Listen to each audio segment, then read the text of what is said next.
My name is Eli Vance, and 3 months ago, I thought being a junior engineer on a deep space charting vessel like the Stardust Wanderer would be all about calibrating sensors, monitoring warp field harmonics, and maybe helping install a new life support filter.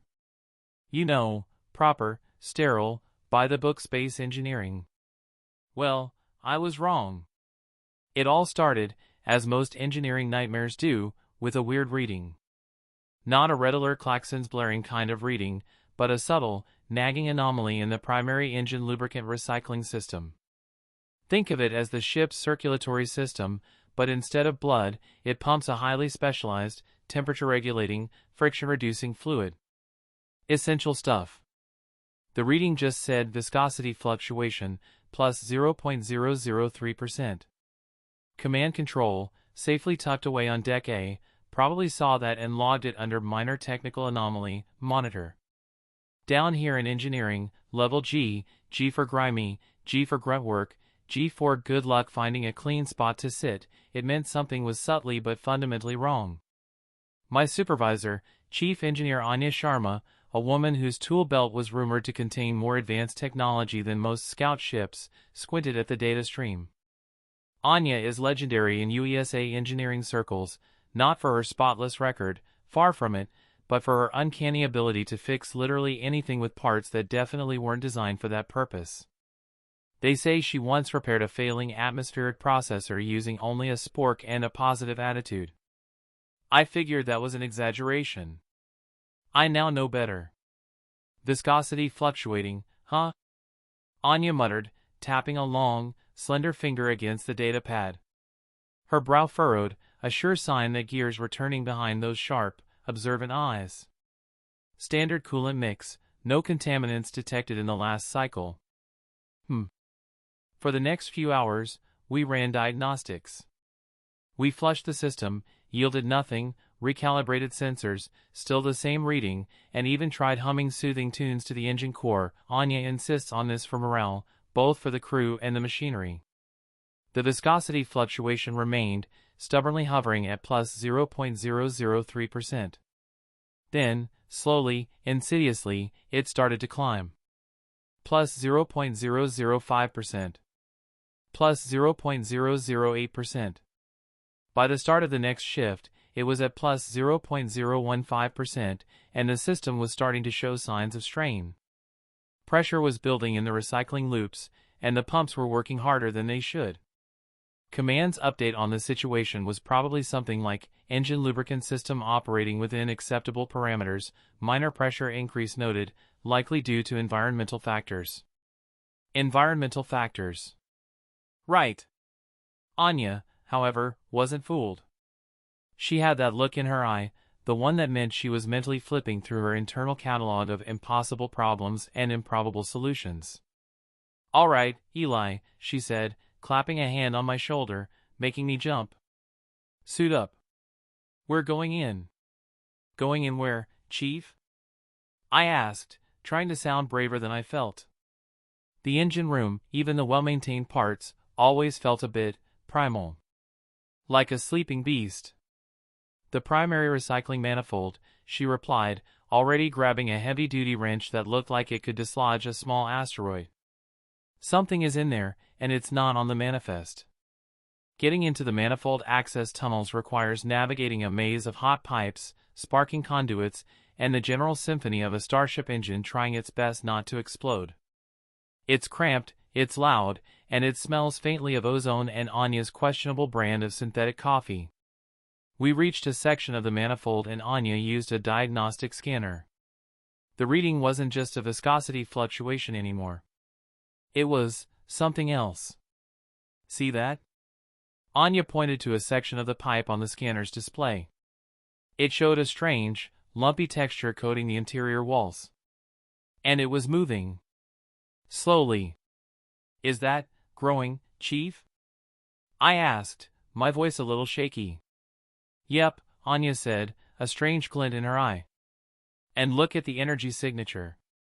Not biological, not purely chemical. It's silicate-based. Reacting with the lubricant. Turning it into," she paused, then finished with a grimace, "space molasses." Space molasses. The lifeblood of our engines was being turned into a thick, sticky, sugary-smelling goo by microscopic alien dust particles we'd picked up from somewhere in Sector 7G. Of course.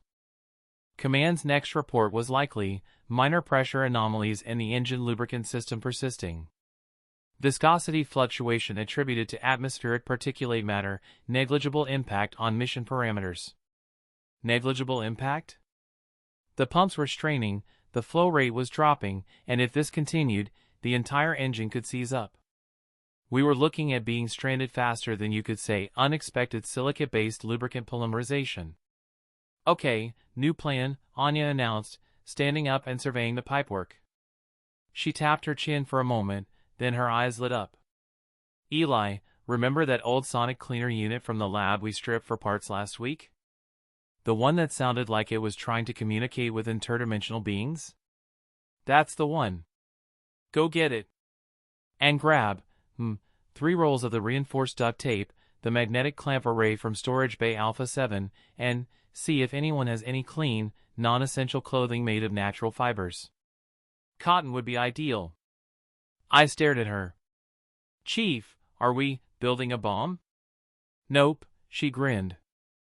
We're building a very specific kind of space molasses agitator and filter. Get moving! I scrambled back through the tunnels, my mind reeling. A sonic cleaner, duct tape, magnetic clamps, and cotton socks? This was classic Anya. This was going to be either brilliant or spectacularly disastrous. When I returned, Anya had already disconnected a section of the manifold pipe. The sight inside confirmed our fears. A thick, brownish goo was coating everything, dripping slowly like space molasses. The smell was surprisingly sweet, which somehow made it even more unnerving. Anya, unfazed, started barking instructions.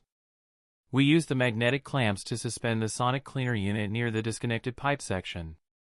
It was bulky and awkward, designed for cleaning delicate lab equipment, not fighting existential engine sludge. All right, we need to focus the sonic vibrations, Anya explained, wrapping duct tape around the cleaner's head with practiced efficiency. Break up the molecular bonds of the goo, make it less sticky. Next came the cotton. Rip those shirts and socks into strips, Eli, she ordered. We're making a filter. I felt like I was back in kindergarten, doing a very bizarre arts and crafts project. We tied and braided the cotton strips, then painstakingly threaded them through a section of salvaged mesh from an old ventilation unit. The vibrations will loosen the goo, Anya explained as we worked, sweat beading on her forehead. This cotton filter will catch the bigger clumps before they can get back into the main system. The magnetic clamps will hold it all in place. It sounded utterly ridiculous. We were essentially building a giant, vibrating, sock-and-tape T-strainer inside the critical path of a Starship engine. If Command knew what we were doing, they'd probably have us confined to the brig for gross engineering malpractice. After what felt like an eternity of wrestling with hot metal, sticky goo, and unwieldy equipment, we had our contraption assembled.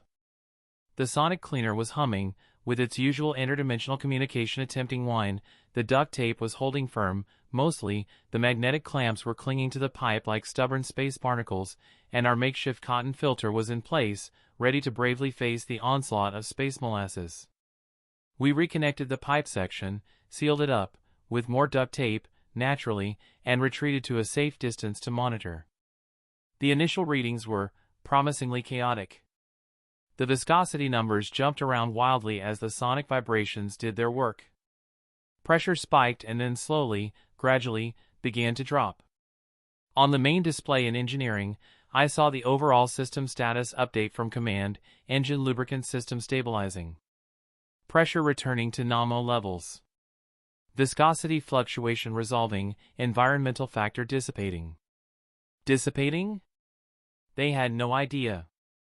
We weren't waiting for the environmental factor to dissipate, we were actively wrestling it into submission with improvised technology and repurposed laundry. Over the next few hours, the system readings continued to improve. The pressure normalized, the flow rate increased, and the viscosity fluctuation slowly dropped back down, eventually settling at a clean 0.000%. Anya leaned back against a coolant pipe, wiping her brow with a greasy rag. She looked utterly exhausted, but also satisfied. "See, Eli," she said, a tired smile spreading across her face. "Space engineering isn't always about fancy tools and clean rooms. Sometimes it's about knowing how to use what you have, trusting your gut, and not being afraid to get your hands dirty or sticky." I looked at the humming contraption we'd built, a monument to desperation and ingenuity, held together by tape and sheer force of will. It was ugly, it was loud, and it was doing the job. Later that cycle, the official mission log would note the Stardust Wanderer's successful navigation of Sector 7G, with only a brief mention of minor technical adjustments to the lubricant system. A footnote. A single line in a much larger report about charting new star systems and analyzing nebulae. But down here, in the heart of the ship, we knew the real story.